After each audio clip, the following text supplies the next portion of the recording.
잠언 25장 16절부터 28절까지 제가 읽습니다. 너는 꿀을 만나거든 조카리만큼 먹으라. 과식함으로 토할까 두려우니라. 너는 이웃집에 자주 다니지 말라. 그가 너를 싫어하며 미워할까 두려우니라. 그 이웃을 쳐서 거짓 증거하는 사람은 방망이요 칼이요 뾰족한 살이니라. 환난 날에 진실치 못한 자를 의뢰하는 의뢰는 부러진 이와 위골된 발 같으니라. 마음이 상한 자에게 노래하는 것은 추운 날에 옷을 벗음 같고 쏘다 위에 초를 부음 같으니라. 내 원수가 배고파 하거든 식물을 먹이고 목말라 하거든 물을 마시우라. 그리하는 것은 핀 숯으로 그의 머리에 놓는 것과 일반이요 여호와께서는 내게 상을 주시리라. 북풍이 비를 일으킴같이 참소하는 혀는 사람의 얼굴에 분을 일으키느니라. 다투는 여인과 함께 큰 집에서 사는 것보다 움막에서 혼자 사는 것이 나으니라. 먼 땅에서 오는 좋은 기별은 목마른 사람에게 냉수 같으니라. 의인이 악인 앞에 굴복하는 것은 우물의 흐리어짐과 샘의 더러워짐 같으니라. 꿀을 많이 먹는 것이 좋지 못하고 자기의 영예를 구하는 것이 헛되니라. 자기의 마음을 제어하지 아니하는 자는 성읍이 무너지고 성벽이 없는 것 같으니라. 아멘. 저는 잠언 25장에서 25장 전체의 핵심되는 요절을 28절로 봅니다. 그런 관점에서 여러분이 잠언 25장을 살펴보시면 좋겠습니다. 28절 자기의 마음을 제어하지 아니하는 자는 성읍이 무너지고 성벽이 없는 것 같으니라. 성읍이 무너져 버렸다. 내가 사는 집이 무너졌고 담장이 무너졌고 울타리가 무너졌고 외적이 침입하는데 성벽이 다 무너지고 없다. 얼마나 비참한 삶이 되겠습니까? 그러한 것과 같은 것이 자기의 마음을 제어하지 않는 거다. 자기의 마음을 제어한다, 절제한다, 다스린다 그 말입니다. 자기의 마음을 다스리지 않는다. 우리의 마음을 통하여 마음의 생각, 그 마음에서 감정이 나오죠. 독한 시기, 다툼, 미움, 원망 이런 게 나오는데 그것을 제어를 해야 됩니다. 내적 치유와 축사 사역하는 단체 중에 논산 어디 장로님 하시는 단체가 있는데 거기서는 마음의 토설, 기도, 토설, 마음의 분노, 원망 이런 것을 몽댕이를 들고 두드리면서 욕하고 저주하고 그렇게 하면서 이 마음에 있는 것을 치유한다 이런 방법을 쓰는데 그것은 마음을 제어하는 것, 다스리는 것이 아니라 고삐 풀린 망아지처럼 풀어버리는 거야 가지고 음주운전처럼 소주를 한 2-5병 마시고 고속도로를 질주하는 것과 같은 심각한 문제를 양산합니다. 그러나 그런 것을 잘 알지 못하는 사람들은 자기의 마음을 다스리는 게 아니라 하고 싶은 대로 하는 거죠. 하고 싶은 대로. 그래서 많은 경우에 이 내적 치유가 엄청나게 더러워져 버릴 수 있습니다. 왜냐하면 피해자들이 자기의 마음에 쌓인 것을 토하여 내놓고 그것을 상담하는 사람은 다 옳은 것처럼 분별력 없이 받아들여주고 수긍해 주니까 그 피해자가 가진 그 억울함이 있다 할지라도 실제로는 객관적이지는 않습니다. 그런데 점점 자기의 마음을 제어하지 못하는 상태가 되어져서 잠깐은 스트레스가 해소되고 잠깐은 내 속이 시원해졌다.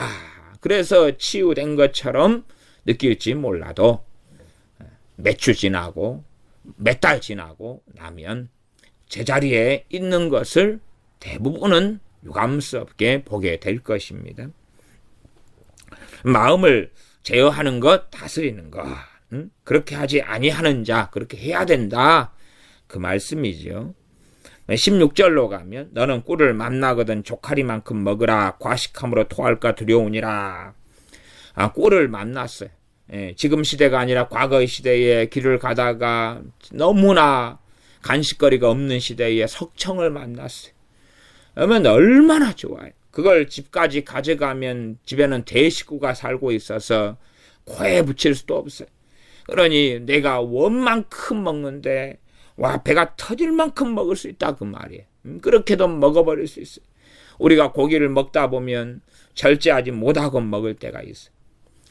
제 큰 집에서는 어린 시절에 양봉을 했습니다. 그래서 섬이었는데 섬에서 벌꿀로 양봉을 해가지고 도시에 있는 저희 집에 소주 대병으로 거기에 담아가지고 보내왔어요. 이걸 좀 팔아달라고 보내왔어요. 그러면 과거에는 얼마나 제 입장에서 꿀이 맛있었는지 모릅니다.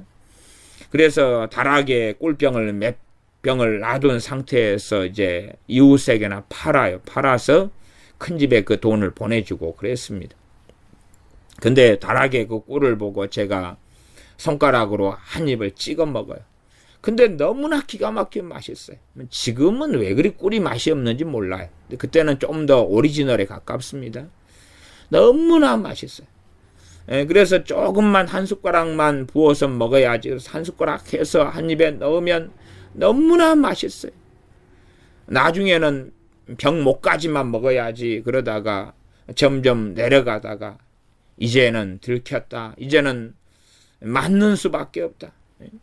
어차피 맞을 거 그냥 원대로 먹어버리자. 그리고 큰 소주 대병에 있는 것을 그대로 다 먹어버리고 뭐 그런 일도 있습니다. 그냥 먹다 보면은 그냥 적당하게 먹어야 된다, 그 말이에요. 적당하게 먹어야 되는데 그렇게 못하는 거예요. 간혹 가다가 교회 아이들하고 함께 그 고깃집에 만원 무한리필 고깃집에 가곤 합니다. 그러면 아이들이 정말로 원대로 먹는데 말씀대로 조카리만큼 먹어야 되는데 사람마다 가지고 있는 만족의 정도가 틀리지요. 하나님 말씀에서 조카리만큼은 만족의 어느 정도가 있는데 선을 넘어가면 이제 소화불량이 걸리고 탈이 날 것 아닙니까? 그래서 아이들이 이 탈이 날 정도까지 먹어요. 어떨 때 화장실에 가면 누가 토해 놓은 거, 오바이트 해 놓은 거 이런 사람들도 조카리만큼 먹은 게 아니라 어차피 만 원에 무한적으로 먹는 고기를 너무 맛있어. 원 없이 먹자. 주로 이런 무한리필 고깃집이나 아니면 뷔페, 한 15,000원 이렇게 주는 뷔페 이런 데 가면 이런 일이 생깁니다.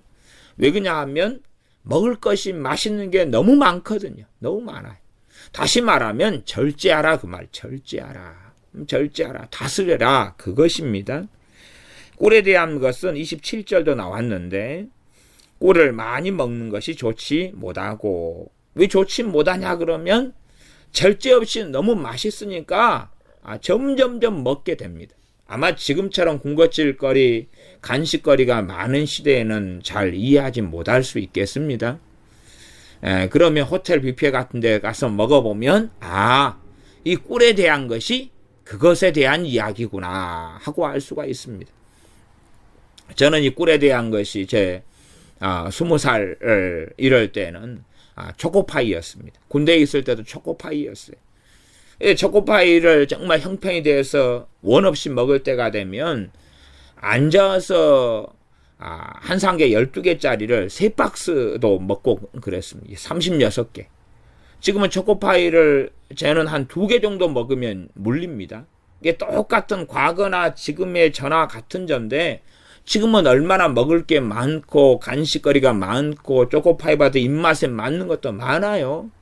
그렇기 때문에 그렇지만 이 북한이 어떤 사람의 극단적인 말로는 초코파이 때문에 북한은 무너질 것이다. 그런 말도 합니다. 초코파이 하나면 어지간한 뇌물이 통한다. 그 사람들에게는 이 27절에 있는 꿀을 많이 먹는 것이 좋지 못하고 자기의 영예를 구하는 것이 헛되니라. 꿀을 적당하게 먹을 기회가 되면 먹어야 되는데 우리 동네 말로 하면 탈이 날 정도로 먹는다. 그 말을 짜고가 날 정도로 먹는다. 그럽니다. 탈이 날 정도로 먹는다. 그래서 우리가 뷔페집에 가서도 원 없이 막 먹다 보면 한 3접시 먹으면 보통 식사로 될 것을 이건 돈을 내놓았고 가능한 대로 그냥 토하기 직전까지 먹자. 그렇게 해서 한 6접시, 7접시 그렇게 먹고 오게 되고야 맙니다. 그러니 뷔페집에는 제거 좋은 것은 맛있는 음식이 별로 안 나오는 뷔페집을 가야 되죠. 그러면 꼭 손해보는 것 같겠죠. 그렇게 꿀을 많이 먹는 것이 좋지 못하고 27절 자기의 영예를 구하는 것이 헛되니라. 자기의 영예 영광 구하면 다른 사람이 나를 얼마나 칭찬해 줍니까? 어떤 사람은 자격증 중독에 빠집니다. 왜? 자기의 영예 때문에 그렇습니다. 내가 자격증이 10개가 있어 자랑하다가 이번에 하나 더 따서 11개가 되었어. 또 이 좋은 직장에 다니는 사람은 그것을 이리저리 자랑하고 싶어 합니다. 자기 영예를 구하는 거죠. 제가 목사님들을 만나보면 자주 하는 이야기가 그렇습니다. 이번에 교회 리모델링 했습니다. 이번에 주차장을 샀습니다. 이번에 건축한 거 아시죠? 이번에 건축이 잘 되어가지고 어떻습니다. 이런 일들은 흔하게 합니다. 사실은 그것도 자기의 영예를 구하는 것이지요. 주님께서 너희가 금식할 때에 머리에 기름을 바르고 남이 모르게 해라. 이것도 사실은 금식할 때 되면 우리 목회자 사회에서 지금은 좀 드문 일입니다만은 금식하고 있다는 표시를 다 한답니다. 또 기도 생활을 좀 한다. 그럼 목을 걸걸하게 만들어서 쉰목을 가지고 만납니다. 우리 목회자들 사이에서 쉰목은 영예입니다. 영예. 목을 쉬게 해서 할렐루야. 그리고 이야기를 하면 아이고 목사님이 어젯밤 철야 좀 하셨네. 그렇게 자기를 영예를 구합니다. 그런 것에 우리가 자기의 마음을 다스리고 절제해야 된다. 그런 말씀을 하고 있습니다. 17절입니다. 너는 이웃집에 자주 다니지 말라. 그가 너를 싫어하며 미워할까 두려우니라. 이웃집에 다니니까 스트레스 해소되고 마음이 통하고 좋아요. 그런데 자주 다니지 말아라. 그가 너를 싫어하며 미워할까 두려우니라. 이웃집에 자주 다니고 싶어도 그것을 절제하고 다스려야 된다. 내 입장에서는 저 사람하고는 마음이 너무 잘 맞아. 그러지만 상대방 입장은 다를 수가 있어요. 아이고 부담스럽네. 너무 그만 좀 찾아오지. 그런 상태에서 이제 한 번 더 찾아오게 될 때는 결국은 미움을 받을 수밖에는 없지요. 좋은 관계도 깨지게 되고 무너질 위험성도 존재하고야 마는 것입니다. 그러다 보면 상대방 이웃이 내가 자주 만나면서 내 속사정을 이야기해 놓았는데 그에 대하여 이리저리 누설하고 이제 나를 싫어하게 되었으니까 나를 공격하고 판단하고 이간질하게 된 수도 있다는 사실입니다. 그러므로 너는 이웃집에 자주 다니지 말라. 이것도 아무리 저 집에 마음이 맞고 뜻이 맞고 그래도 절제하고 다스려라 그 말이에요. 제 어린 시절에는 집에 TV가 없었습니다. 동네에 몇 집만 텔레비전을 가지고 있었어요. 흑백 텔레비전을 가지고 있었어요. 텔레비전이 나와서 저는 친구네 집에 텔레비전을 보러 학교만 끝나면 가방을 집에 던져놓고 달려가곤 했습니다. 어느 때가 되니까 저도 눈치가 좀 있어서 눈치가 보이더라고요. 얘는 집에 텔레비전이 없는데 우리 집 텔레비전을 보려고 때마 되면 달려오는구나. 부담스럽죠. 맨 처음에는 좋은 것도 한두 번이라고 저녁 먹어라. 같이 남의 집에 자식처럼 앉아서 저녁도 먹다가 또 TV 보다가 그런 것도 어느 때 하게 되면 이제 미움받는 것이 미움받아요. 18절 그 이웃을 쳐서 거짓 증거하는 사람은 이웃을 쳐서 거짓 증거한다. 왜 그러겠습니까? 이유가 있을 거 아니에요. 이유가. 저 사람에 대해서 억하심정이 있다. 저 사람에 대해서 증오심이 있다. 미움이 있다. 원망이 있다. 원한이 있다. 저 사람은 까닭없이 싫다. 밉다. 그럴 것 아닙니까? 그러면 그 마음을 제어하고 절제를 해야 되고 다스려야 되는 거죠. 근데 그 이웃을 쳐서 거짓 증거하는 사람은 방망이요 칼이요 뾰족한 살이니라. 뾰족한 살은 화살을 이야기합니다. 방망이가 된다. 그리고 칼이 된다. 뾰족한 화살이 된다. 누구에게겠습니까? 스스로에게, 첫째는 스스로에게 망망이로 맞는 것처럼, 또한 칼에 찔리는 것처럼, 또한 뾰족한 화살에 맞은 것처럼, 또 상대방에게도 그렇지요. 말이죠, 말. 그러니 우리가 분기가 차면 일단은 있던 일에서 살을 좀 붙이고 싶어 합니다. 50% 정도만 과장을 하고 50% 정도 더 붙이고 싶고 한 70%까지 더 붙이고 싶죠. 그게 이웃을 쳐서 거짓 증거하는 일은 자주 일어나는 일입니다. 물론 자기가 분노 속에 있을 때 되면 합리화해서 나는 이웃에 대하여 거짓 증거하지 않는다 그렇게 주장할런지 몰라도 결국에는 살을 야금야금 붙여갑니다. 시어머니와 며느리가 불화할 때에 시어머니가 살을 붙여가지고 아들한테 이야기합니다. 그것도 그 이웃을 쳐서 거짓 증거하는 것이죠. 성경에서 이웃의 개념이 몇 가지가 있는데 일반적으로 이해하시면 좋겠습니다. 나 빼놓고는 다 이웃이에요. 나 빼놓고. 심지어 내 자식도 이웃이 될 수가 있어요. 그래서 형제 간에 이간질하는 경우도 많잖아요. 그러면 이웃을 쳐서 거짓 증거하지 말라 그랬으니까 어이구 형제는 이웃이 아니니까 형제는 어이구 쳐가지고 거짓 증거해도 되구나. 그러면 안 될 거 아닙니까? 오히려 더 형제를 쳐서 거짓 증거하는 건 이웃을 쳐서 거짓 증거하는 것보다 더 가중처벌이 되는 것입니다. 가중처벌. 그러면 가중처벌까지 이해 못해도 최소한은 자기 형제라도 이웃 속에 집어넣으면 말씀에는 해당된다는 것을 꼭 알아야 된다. 그 말. 남편이든 아내든 마찬가지. 심지어 이혼했고 헤어졌던 남편과 아내의 관계도 마찬가지다 하는 것은 기억해야 됩니다. 그러면 스스로에게나 또한 대상이 되는 사람에게 방망이나 칼이나 뾰족한 화살, 전쟁 무기입니다. 전쟁 무기. 이 무기를 통하여 서로가 전쟁이 일어나고 상해가 있게 되어집니다. 19절 환난 날에 진실치 못한 자를 의뢰하는 의뢰는 부러진 이와 위골된 발 같으니라. 환난 날에 진실치 못한 자를 의뢰한다. 의지한다. 진실치 못한 자. 진실치 못한 사람은 거짓말하는 사람이죠. 거짓말하는 사람. 거짓말하는 속이는 사람. 거짓말하는 사람입니다. 그러면 그런 사람을 의뢰한다. 의지한다. 그러면 부러진 이가 부러져 버렸으면 음식을 그 이빨로 씹을 수가 없지요. 또한 위골된 발, 위골됐다는 뜻이 크게 두 가지인데 하나는 이 발이 부러졌다 하고 어긋났다. 말하자면 금이 갔거나 삔 것도 위골됐다는 의미에는 들어갑니다. 부러진 것도 포함이 되죠.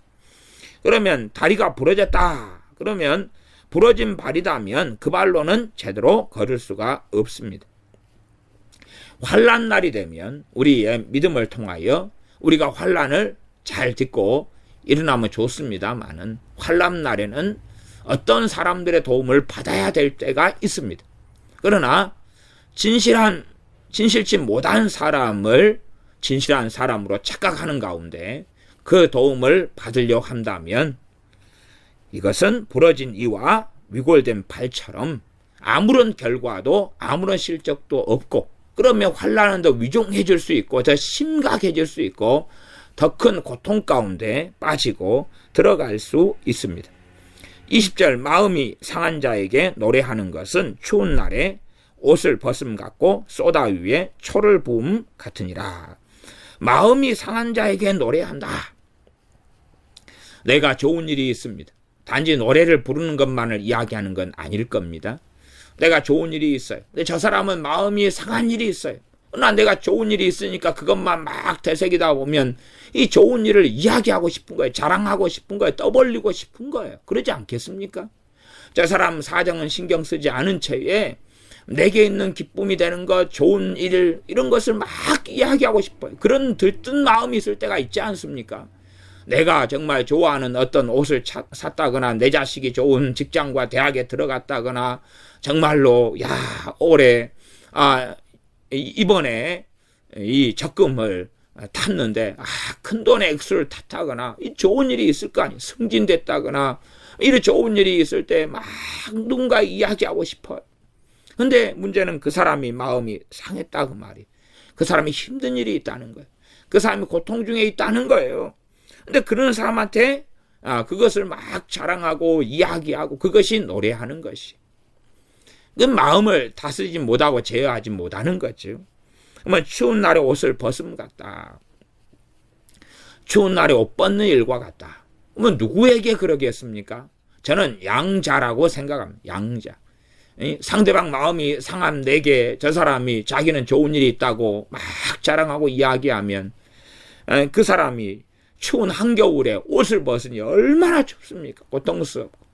그러나 이런 것이 하나님 말씀으로 기록된 것은 명백히 범죄 행위이기 때문에, 하나님 앞에서 범죄고 하나님을 기쁘시게 하지 못하는 죄이기 때문에 그런 일을 하지 말라고. 그러면 자신은 알지 못한다 할지라도 전능하신 하나님과의 관계 속에서 추운 날에 옷 벗는 일처럼 동상에 걸리고 추워서 감기에 걸리고 살이 애는 듯한 고통을 그의 영적으로는 겪을 수밖에 없다는 것을 생각해야 됩니다.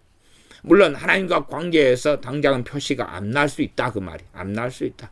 그러나 하나님 앞에 기도 응답이 사라지기 시작하고, 은혜와 기쁨과 평강이 사라지기 시작하고, 성령의 역사하심과 이끄심과 충만케 하심에 소멸되고 약해져가기 시작할 수 있다는 사실이에요. 그러나 어리석은 사람들은 자기의 좋은 것만 생각하고 자기 입장만 생각하고 상대방 입장을 생각하지 않고, 그렇게 내가 좋은 일이 있으니까 잔치하고 노래를 부르고 자랑을 하게 된다. 추운 날에 옷을 벗는 것, 소다 위에 초를 붓는 것. 그러면 소다는 소다입니다. 소다에다가 이 초, 식초 같은 게 초 중에 하나지요. 소다에 초를 부으면 거품이 보글보글 일어납니다. 거품이 보글보글. 그 거품은 CO2, 이산화탄소입니다.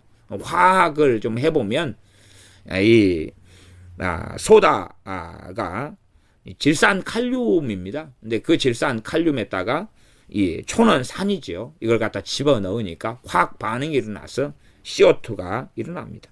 굳이 그까지는 이해할 필요는 없겠습니다. 이것을 의역을 할 때는 어떻게도 의역하냐 그러면 상처에다가 초를 붓는 것 같다. 얼마나 고통스럽겠습니까? 그렇게도 의역을 합니다. 이게 정말로 이 좋지 않은 일이 벌어지고 고통이 더 벌어지죠. 그래서 일반적으로는 상처 위에 초를 붓는다로 재고 많이 이렇게 의역을 하는 경우들이 많습니다. 그러면 내가 좋은 일이 있어서 너무 기쁘고 흥분되고 희열이 있다 그래도 상대방의 처지를 봐가지고 노래를 불러야 된다 그 말이. 상대방의 처지와 상황을 보아서, 내 자식이 전교 1등해서 막 자랑하고 싶은데 상대방 자식이 꼴등했어요. 그럼 거기에다가 1등한 이야기 하고 싶냐 그 말이에요. 그렇게 절제하지 않고 마음을 제어하지 않고 하는 것은 하나님 앞에는, 하나님께 마음을 제어하지 않는 건 범죄다 그 말이. 범죄. 그러면 잠언 25장을 통해서는 마음을 다스리지 않는 게 범죄 행위라는 것은 아셔야 되지. 단지 그냥 잠언은 지혜를 이야기하는 것이 아니에요. 이건 죄하고 의를 이야기하는 것이고, 하나님을 경외하고 살아가는 삶을 이야기하거나 반대로 전능하신 하나님 앞에 불순종하며 정욕대로 살아가는 삶의 문제를 이야기하는 거예요. 지혜롭게 살아가는 사람은 의롭게 사는 사람이고, 미련하게 사는 사람은 죄짓고 살아간다. 그런 의미로 이해하셔야 되는 것이. 그러지 세상에 성공하는 비결과 비밀이 있는데 이건 죄하고는 상관이 없고 이건 손자병법처럼 그런 탁월한 지혜가 될 거야. 그 정도로 윤리적으로 이해하면 안 되는 말씀이 잠언의 말씀이에요. 잠언의 말씀도 순종과 불순종, 하나님을 경외하느냐 그렇지 않느냐 하는 것으로 이해하고 있어야 됩니다. 21절, 내 원수가 배고파 하거든 식물을 먹이고 목말라 하거든 물을 마시우라. 로마서 12장에 있는 말씀이 등장합니다. 그러면 로마 12장과 함께 읽으면 됩니다.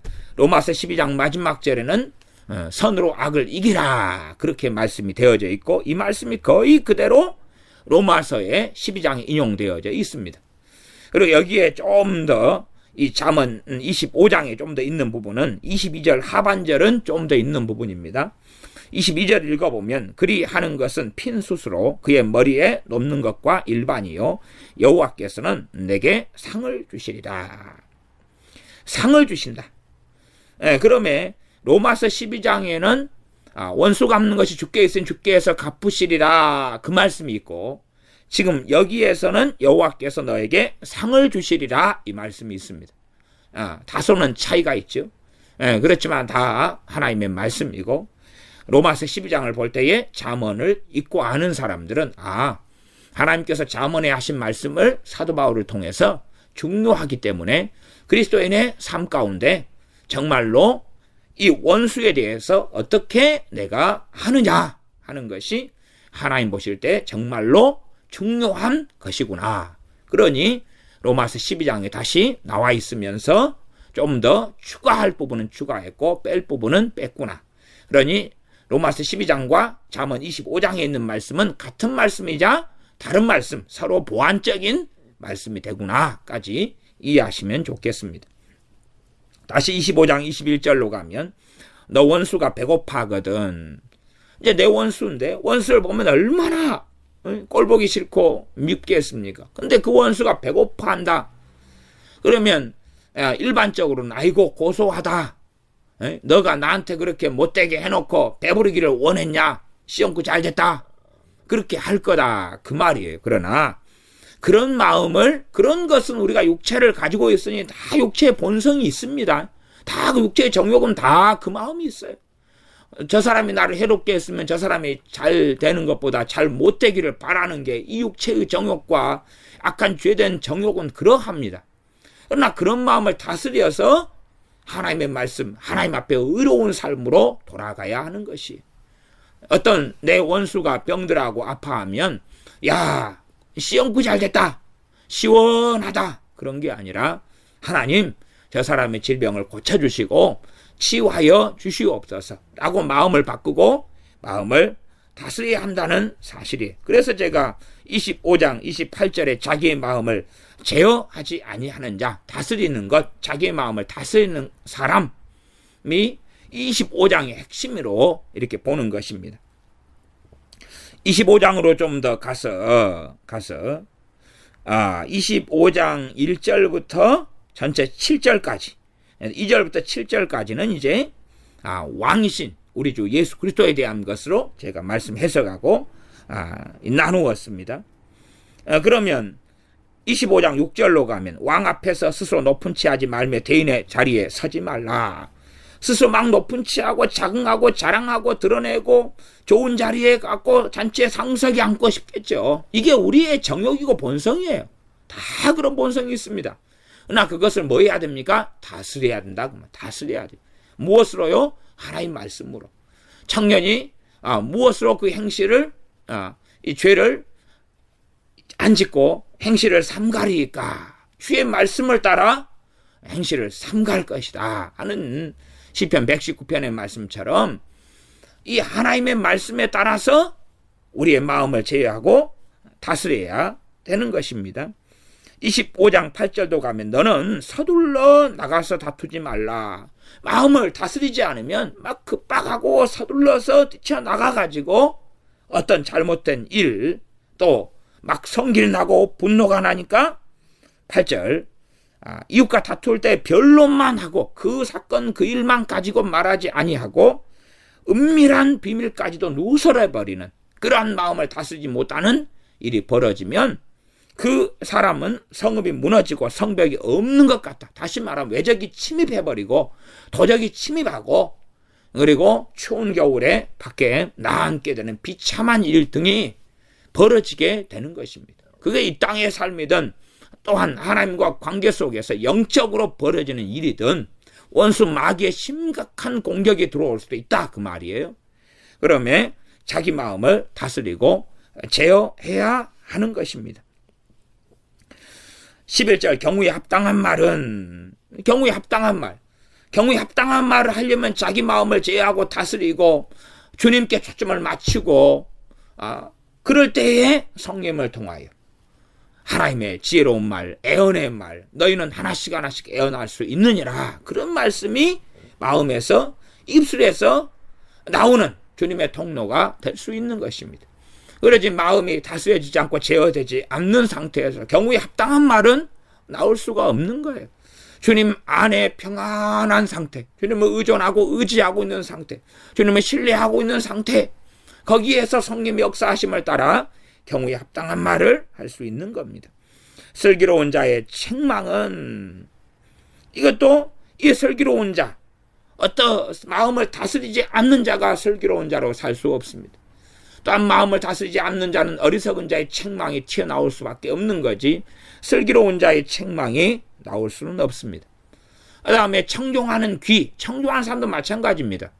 자기 마음을 다스리지 못하는 사람은 청종하는 귀를 가지기가 어렵습니다. 왜요? 책망을 들었는데 누가 마음이 좋고 기분이 좋겠습니까? 감정이 상하죠. 지나 잘하지. 그러지 않겠습니까? 우리 청종하는 귀를 마음을 다스리지 못하는 사람들은 가지기가 너무나 어려운 것입니다. 충성된 사자는 25장 13절도 그렇습니다. 충성된 사자 누구에게요? 하나님께서 보내셨는데 하나님께 충성된 보냄을 받은 자. 그러면 사람은 다 앉으면 눕고 싶고 누우면 자고 싶은 것입니다. 서면 앉고 싶고 그럴 정도로 자기 정욕은 항상 존재합니다. 자기 육체의 정욕은 존재해요. 그러면 하나님께 충성되게 하나님 중심의 삶을 살기보다는 이기적이고 내 중심적인, 내 감정적인, 내 성격적인, 내 기분에 따른 삶을 살고 싶어 하는 것이 우리의 삶입니다. 좀 더 자자, 좀 더 졸자. 그렇게 이 잠언 24장 33절에 있는 것처럼 게으르고 나태한 삶을 기회만 되고 경우만 되면 살고 싶은 것이 우리다. 그런 말이에요. 그러면 충성된 사자, 전능하신 하나님 중심으로 하나님을 영화롭게 하기 위하여 때론 고단한 길, 때로는 고난의 길도 걸어가는 그런 사람으로 살아서 주인의 마음을 시원케 하려면 마음을 제어하지 않고는 다스리지 않고는 가능하지 않다 그 말입니다. 그래서 잠언 3장에 무릇 지킬 만한 것보다 내 마음을 지키라 생명의 근원이 이에서 남이니라 말씀합니다. 14절 선물한다고 거짓 자랑하는 자는 왜 거짓 자랑합니까? 인정받고 싶으니까. 과대 포장해가지고 그래서 나는 위대한 사람, 대단한 사람이야 하고 싶으니까. 다시 말하면 자기 마음 안에 있는 허영심, 자기 마음 안에 있는 명예욕 이것을 다스리지 않으니까 이걸 키워왔기 때문에 그런 것입니다. 그러니 거짓말, 입에 빨린 말도 허풍도 쉽게 떨 수 있는 것입니다. 25장 15절 오래 참으면 관원이 그 말을 용납하나니 부드러운 혀는 뼈를 꺾느니라. 오래 참으면 관원이 그 말을 용납한다. 이게 부드러운 말, 온유한 말을 참음 가운데 성격대로, 분노대로, 성질대로 하지 않는다 그 말이에요. 하지 않는 가운데 정말 겸손한 가운데 내 잘못은 토로하고 토하고 고백하고 시인하고 그리고 사정을 봐달라고 관원에게 이만약시하다고 긍휼히 여겨달라고 이렇게 부드럽게 말할 때 뼈를 꺾는 것처럼 심지어 가능하지 않은 불가능한 일이 벌어지는 것처럼 그렇게 기적도 나타나고 놀라운 일이 벌어질 수 있다는 이야기예요. 다시 25장 21절로 돌아가서 너 원수가 배고파하거든 식물을 먹이고 목말라하거든 물을 마시우라. 우리의 감정과 정서는 이걸 따라가고 싶어 하지 않습니다. 내 원수가 배고파하면 너무 잘됐다. 그리고 목말라하거든 너무 잘됐다.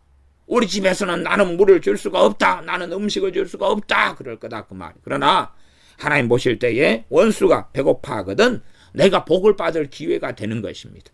식물을 먹이라. 목말라 하거든 내가 물을 마시게 함으로 전능하신 하나님 앞에서 인정받을 수 있는 것입니다. 22절 그리 하는 것은 핀 숯으로 그의 머리에 놓는 것과 일반이다. 그러면 핀 숯으로 머리에 놓는다는 것은 심판이 임한다 그 말이에요. 징계가 임한다 그 말이에요. 하나님의 다스리심, 하나님의 통치, 하나님의 관여하심이 나타나는 것입니다. 그러면 이 핀숯 이글이글 타오르는 숯이 머리에 얹으면 사람은 중상을 입거나 사망에 이르게 됩니다.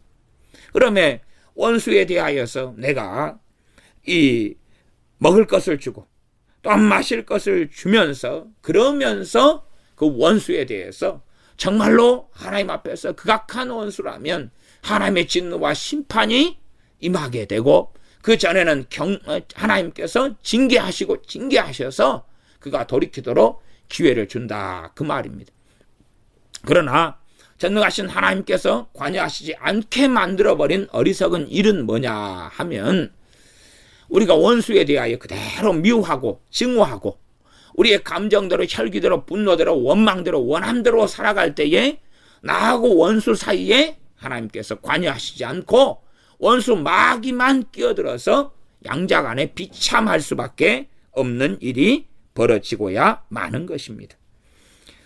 22절 하반절 여호와께서는 내게 상을 주시리라. 원수에 대하여 내가 어떻게 하느냐. 너희를 핍박하는 자를 저주하지 말고 그를 위하여 기도하라.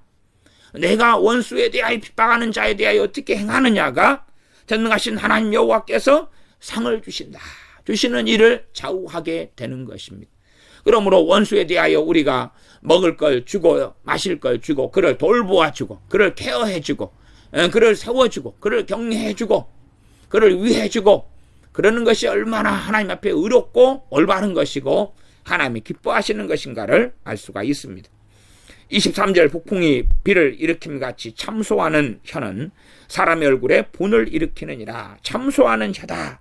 참소는 헐뜯는다 그 말이에요. 헐뜯는다. 왜 헐뜯습니까? 성질이 나니까. 남편, 아내, 부모, 형제 사이에서라도 형제간들 사이에서라도 이웃 사이에서라도 상대방에 대하여 막 분기가 나고 성질이 나니까 참소한다 그 말이에요. 니는 잘났어. 그리고 니는 뭐 얼굴이 어떻게 생겨서 니는 어떻게 생겨서 니는 호박 같은데 니는 멸치 같은데 호박도 꽃이냐 멸치도 고기가 맞냐. 그리고 서로 참소하고 헐뜯는다. 왜요? 마음을 다스리지 못하니까. 그런 것이죠. 마음을 다스리지 못하니까. 참소하는 혀는 사람의 얼굴에 분을 일으키느니라. 이렇게 헐뜯는데 왜 성질이 안 납니까? 성질이 나지요. 성질이 나요. 그래서 이 성질이 나면 이제 상대방이 또 그 성질이 난 대로 일을 벌일 수밖에 없어요. 그러지 내가 헐뜯는데 상대방이 좋은 마음으로 들으면서 아멘 아멘 아멘 아멘 너무 좋습니다 감사해요 아름다운 음악 소리예요 하고 들지는 않는다 그 말이. 상대방도 성질나고 분기가 차가지고 함께 참소하는 일이 벌어지고야 말 것이고 다툼이 일어나고 문제는 상대방이 나보다 다른 입장에 있는 강자라면 어떻게 할 거냐 그 말이에요. 24절 다투는 여인과 함께 큰 집에서 사는 것보다 움막에서 혼자 사는 것이 나으니라. 다투는 여인을 만났어요. 그런데 다투는 여인은 절제하지 않죠. 마음을 다스리지 않지요. 문제는 이제 다투는 여인과 함께 연애를 했어요. 연애를 했는데 다투어서 기분을 나쁘게 하는데 또 하루 지나면 또 애교를 너무 잘 떨어요. 그러다 저녁에 또 다투어요. 근데 다음 지나면 또 너무 이뻐서 보고 싶어요. 그래가지고 다투는 여인은 자기 안에 있는 분기, 미움, 원망, 혈기, 짜증, 신경질, 판단 이걸 안 다스리고 거꾸로 이제 남자는 그래도 그냥 이뻐. 그래서 육체의 정욕을 다스리지 않는다 그 말이에요. 그러면 서로 간에 마음을 제어하고 다스리지 않아요. 그래서 이제 다투는 여인과 연애를 해보면 이 여자가 다투는 여인이라는 것까지는 많은 경우 알아요. 야 이건 아무 일도 아닌데 싸우게 되잖아. 그것이 양자의 문제도 있지만은 많은 경우는 한쪽 측면에 문제가 많습니다. 아무 일도 아닌데 다투는 경우는 한쪽 측면에 문제가 생겨요. 안 그러는데 어쩌다가 그럴 수 있어. 어쩌다 그러는 것은 우리가 다 이제 훈련돼 가고 성숙해 가야 되는 문제인데 그냥 항상 아니면 자주 그래. 자주. 안 다툴 일인데 아무것도 아닌데 커피 한 잔 마시는 것 가지고 싸우고 다투고 감 하나 먹는 것 가지고 싸우고 다투고 버스 타고 가고 택시 타고 가는 거 싸우고 다투고 밥 한 끼 먹는 것 가지고 싸우고 다투고 영화 한 편 보는 것 가지고 싸우고 다투고 머리 헤어스타일 가지고 싸우고 다투고 옷 입는 것 가지고 싸우고 다투고 안경 쓰고 벗는 것 가지고 싸우고 다투고 모자 쓰고 벗는 거 싸우고 다투고 이렇게 그렇게 된다. 남자든 여자든 싸우든 다투는 여자든 다투는 남자든 간에 그러면 좀 사귀고 지내다 보면 알아요. 그런데도 결혼한 사람들이 있어요. 함께 사는 사람들이 있어요. 그러면은 그렇게 선택한 사람은 고단한 길을 걷는 것은 어쩔 수가 없는 거예요. 자기가 선택했어요. 하나님의 자문의 말씀을 명심하지 않는 가운데서. 그러니 이제 그 사람은 결혼이다 하면 결혼에 대해서는 심각한 후회를 할 것입니다. 왜요? 움막에서 혼자 사는 것보다 불행하니까. 아무리 좋은 집에서 큰 집에서 좋은 시설을 누리고 살고 있어도 움막에서 사는 것보다 더 불행할 테니까. 25절 먼 땅에서 오는 좋은 기별은 목마른 사람에게 냉수 같으니라. 먼 땅에서 오는 좋은 기별은 기쁜 소식입니다. 기쁜 소식. 사람은 기쁜 소식을 기다리고 있습니다. 기쁜 소식이 왔어요. 목마른 사람에게 냉수다. 이 25절은 저는 명확하게 이것이 우리 주 예수 그리스도의 복음이라고 저는 봅니다. 주님께서 목마른 자들은 내게 와서 값없이 포도주와 젖을 사라 말씀하셨고, 목마른 자들아 다 내게로 와라 그랬습니다.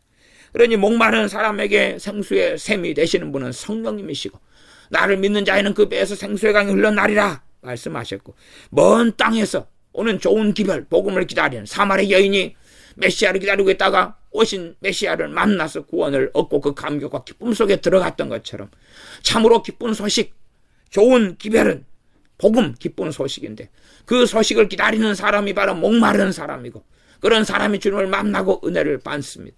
죄에 대하여 탄식하고 아파하는 사람이 죄를 용서하시며 죄에서 자유케 하시며 승리하게 하시는 주님의 능력을 누리고 살아갑니다. 하나님 말씀에 대해 목마른 사람이 말씀의 은혜를 받습니다.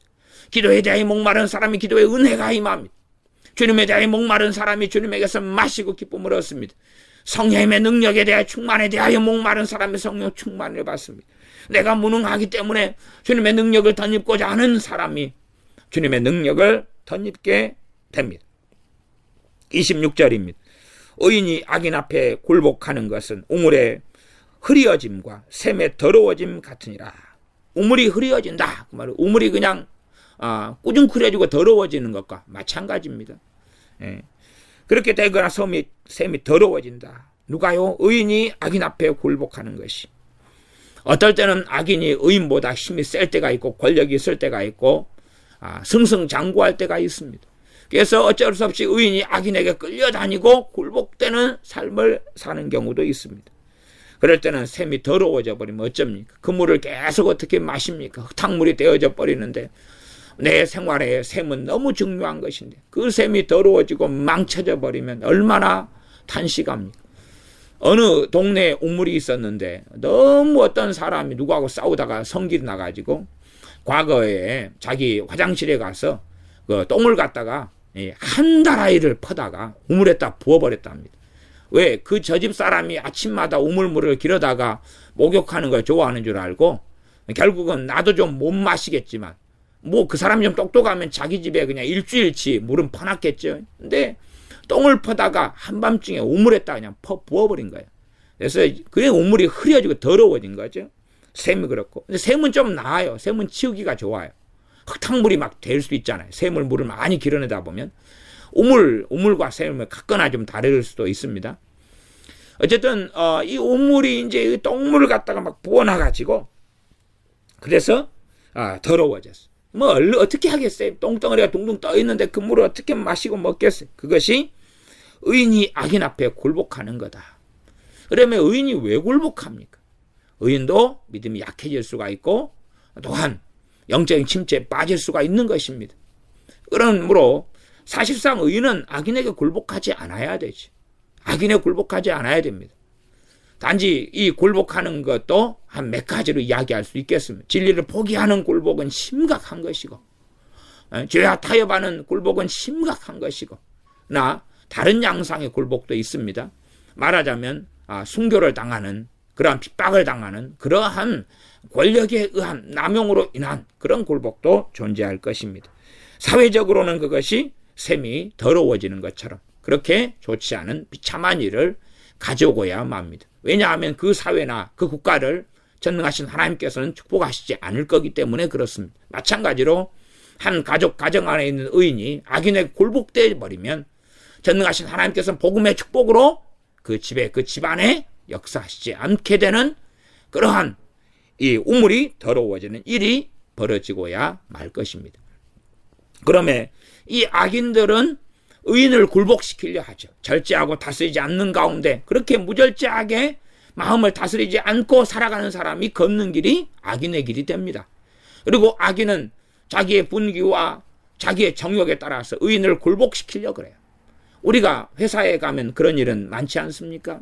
세상 사람들이 믿는 사람에게 다 술 한 잔도 다 마셔. 그렇게 해서 자기처럼 만들어버리려고 그럽니다. 꼭 주님 믿는 사람을 세속화를 시키려고 애를 씁니다. 그렇게 해서 굴복되어져 버린다면 참으로 의인이나 악인, 양자 간에 있어서 비참한 일이 있을 수밖에 없습니다. 27절 꿀을 많이 먹는 것이 좋지 못하고 자기의 영예를 구하는 것이 헛되니라. 이게 자기를 다스려서 꿀을 먹는 것 아주 맛있는 음식이라도 절제하고 마찬가지로 자기의 영광, 자기의 영광을 구하는 이 카보드란 자기의 영광, 종기를 구하는 자기의 명예를 구하는 것은 사람마다 다 가지고 있어요. 이생의 자랑을 구하는 건 있다 그 말이에요. 그러나 그것을 자제하고 절제해야 한다는 것입니다. 28절 말씀 읽고 말씀 마무리합니다. 자기의 마음을 제어하지 아니하는 자는 성읍이 무너지고 성벽이 없는 것 같으니라. 자기의 마음을 다스려 가야 됩니다. 다스리지 못하는 부분이 생기면 점점점 상황은 악화돼 갈 수밖에 없습니다. 기도하겠습니다. 아버지 하나님, 자기의 마음을 다스려가는 사람, 또한 주님 의지하여 주님을 구하면서 내 힘으로는 우리의 마음을 다스리지 못하고 우리의 마음의 생각이나 감정이나 정서에 원수 마귀 역사가 틈을 보아 삼킬 자를 찾는 마귀 역사가 끊임없이 공격해 들어오고 공략해 들어오는 일들도 많으나 어리석은 우리는 분별하거나 깨닫거나 알지 못할 때가 너무나 많이 있습니다.